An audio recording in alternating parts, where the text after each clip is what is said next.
Hello again, folks. This is Barry with Barry's 8-Track and Classic Car Radio Repair.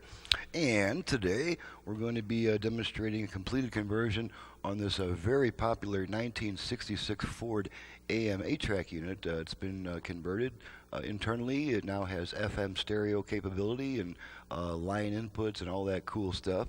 And on this episode of my little show, before I demonstrate the actual performance, I'm going to go a little bit into the quality of my workmanship. I've got two identical units here. These are both the 66 AM-8 track units, and I'll just kind of show you some of the stuff that happens when I do a conversion here. First, we're going to show you the old unit. This is the original tape head preamp board. That's usually going to come out and be replaced by my own little design here. And my preamp board has individual level adjustments, especially with the older 1966 units, that can help compensate for head wear. If you're getting one side a lot weaker than the other, then I can usually correct that on my tape head preamp board. That's something that this original unit does not have. This is the old motor. Again, this is the old unit. This is the old motor, and no Ford, Chrysler, or AMC unit that comes to my shop leaves with the same motor. A new motor is always installed, and a nice little bonus here is here's the original unit. This is the speed control board. The speed is not adjustable. Here is my conversion job with the new motor. So you can see the new motor right there. I got a little piece of tape over there to cover the rotor so that the air and stuff or dirt doesn't get into it. And the speed control board for the new motor is adjustable. There's a little speed adjustment right there that you can, if the speed should ever drift, you don't need to send it back. All you gotta do is just pop the top and hit that speed control a little bit. That is actually a 10-turn trimmer pot, which means you can get really precise with the speed. One full turn just barely changes the speed. Alrighty, let's move on a little bit here. This is the old audio circuitry and the filter capacitors. That all comes out, of course, and that is replaced by a brand new. There's our little conversion module. It's pretty well covered by wires there, but that's the complete AM/FM radio output section and the whole shebang. And we're just going to go into a little bit of my workmanship here. You can see that I replace almost all the wiring, and hardly any of the original wiring stays in. It all comes out, and I do a very neat job, as you can see. I've got wires neatly tied together so that they're mutually support each other. There's nothing that's going to vibrate loose after I get done with this conversion. You can hardly even grab these wires and move them with your hand. Everything's nice and neatly tied together. Nothing but absolute top-notch workmanship all the way. And this is one reason that I don't allow people to call for job status reports, and I don't allow people to pressure me or rush me through jobs.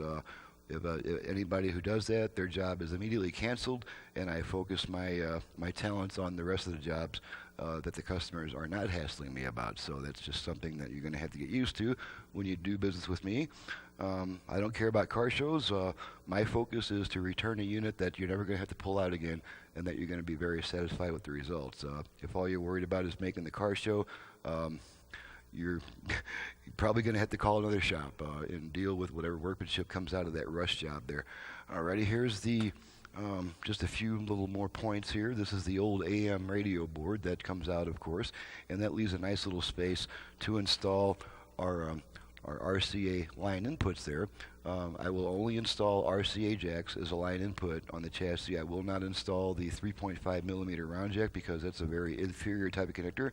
It's going to fail eventually, and it's much better to install RCA jacks, which are much hardier, make much better contact, and then use an adapter cable. And then when the jack goes out and stops working, all you got to do is replace the adapter cable. You don't have to pull the radio out. So there's a lot of things that other shops will do that I will not do, and the reason that I will not do some of that stuff is all about long-term reliability.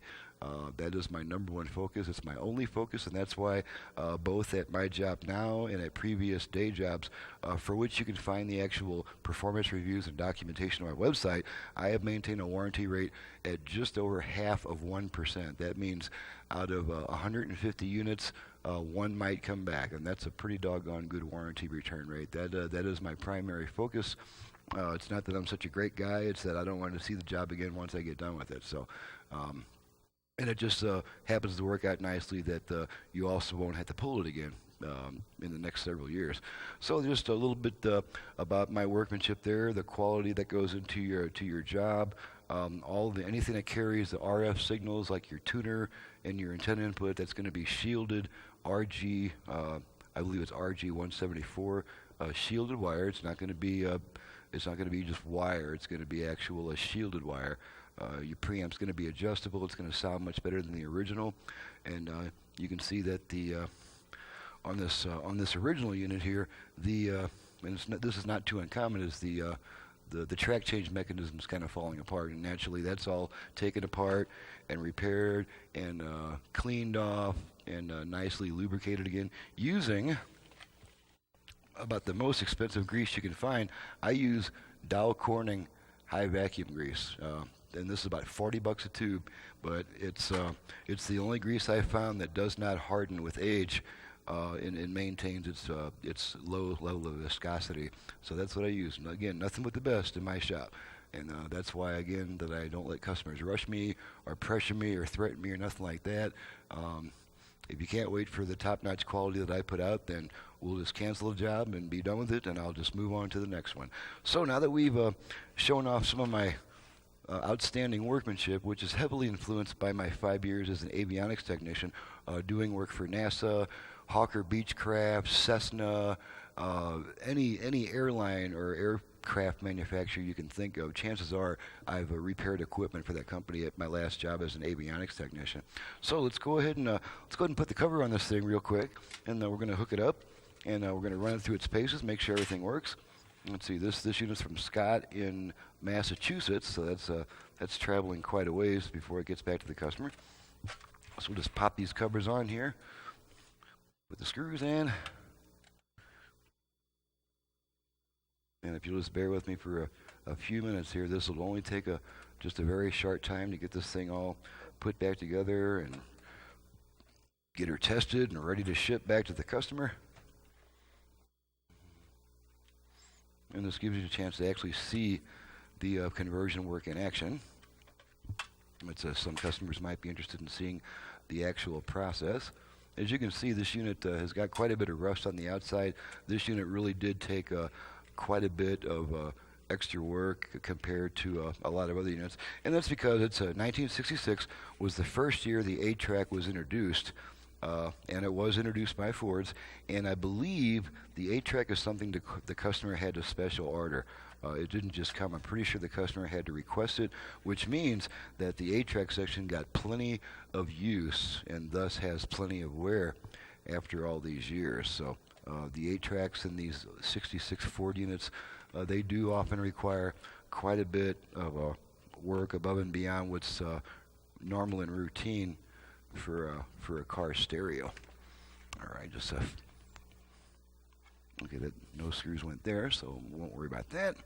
And we are now fully assembled and ready to go. So we're gonna switch our cameras here. We're gonna go to my unit under test camera, and we're gonna get our little stand out. This cool little stand I made. Put our unit up there. We're gonna plug in our antenna, and we're just gonna run this thing through all its paces, make sure everything works. Now it's 10 minutes to 6 in the morning. The sun is just now starting to come out, so we may or may not get our normal AM reception, depending on whether the station's on the air or not yet. Okay, so we are ready to go. This is the completed conversion. We're going to go ahead and turn it on. I got my power to the unit and everything like that, so let's turn this thing on. And okay, I do have it set to FM at the moment. Let's make sure our dial light works. Okay, you can just see it flashing on and off when I press the button. All right, and we're just going to run the FM from one end of the dial to the other, see what we can pick up at 6 in the morning with the converted radio. All right. Computer and went to night school for 7 years.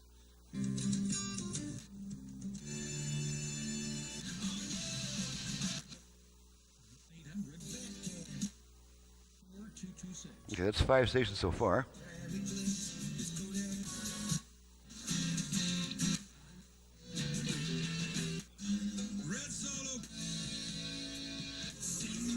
That's 12 stations so far.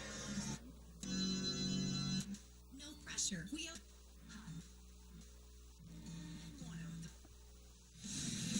We won't count that last one. Right now we're at 15 stations that we picked up so far. It's your phone or mobile 16. device.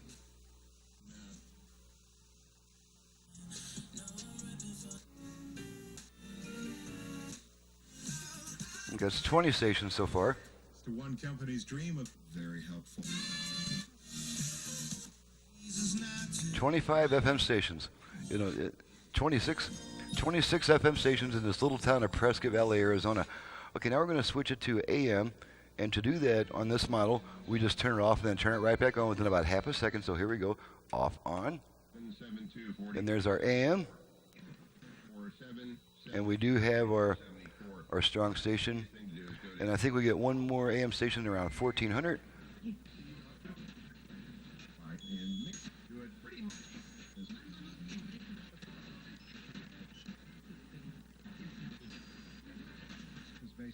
Okay, there's the other one that we get. Okay, so we'll go back to FM. Off, on. Now we're back on FM stereo. And now I'm going to demonstrate the virtual balance and fader functions. Since this radio now operates up to 4 speakers, it does have a virtual balance and fader control, and that's in the form of the tone control. And the way that we're going to activate and let's bring our output level meters into the picture so we can see what we're doing here. Okay, the way that we activate our front rear fader is we give our tone control 2 turns to the right, each time returning it to its original position. So the first thing I'm going to do is I'm going to turn my tone control to about center so I got room to rotate it in either direction. We're going to rotate it twice to the right, and then we're going to hear 4 beeps through the speakers, after which we can use this tone control to adjust the front rear fader. So let's bring our level meter so we can see what we're doing, and here we go. Going to activate the front rear fader. Oops. Try this again. Okay, here we go. Okay, there's our 4 beeps. Okay, and now this tone control is adjusting the front speakers only, rear speakers, front, rear. Okay, I'm going to take it back to the center. Let the function time out. There's our 1 beep letting us know the function is timed out, the setting is saved, and now this tone control is once again adjusting just the tone. Okay, now we're going to activate the left-right balance control. Same procedure, except we turn the tone control twice to the left this time. So here we go. There's our beeps.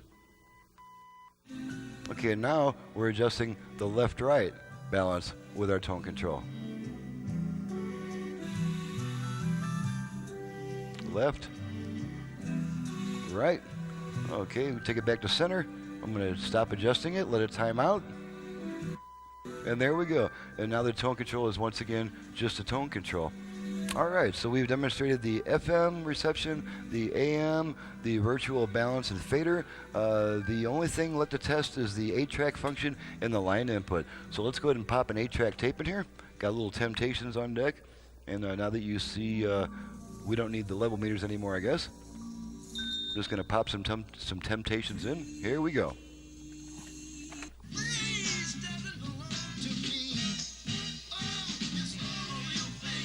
Now you might be a little surprised at how bright that 8-track sounds. That is because of my special preamp that I replaced the original with. Switch tracks.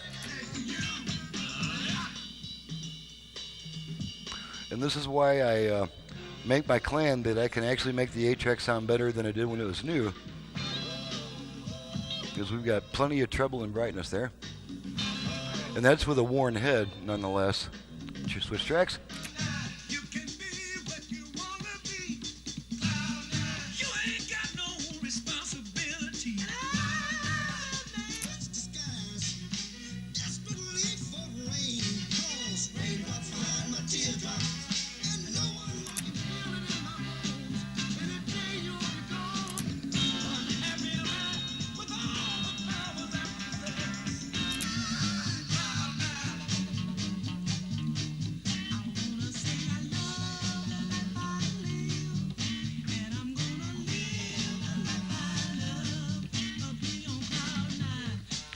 Okay, and if you'll excuse me for just a moment, I'm going to run and get a quick cable so we can test the aux function. I'm just going to feed a test tone into the aux function, so excuse me for a moment.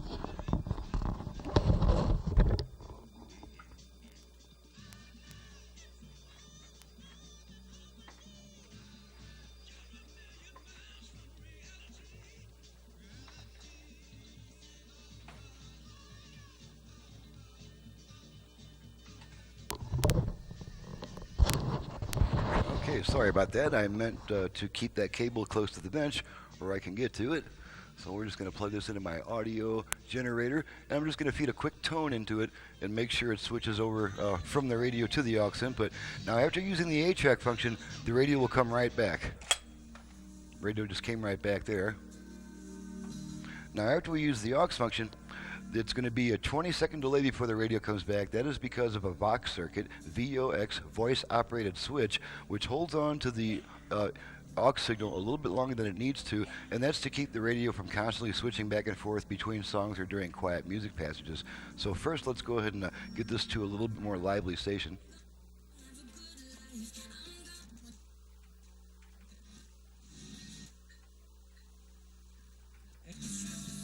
There we go.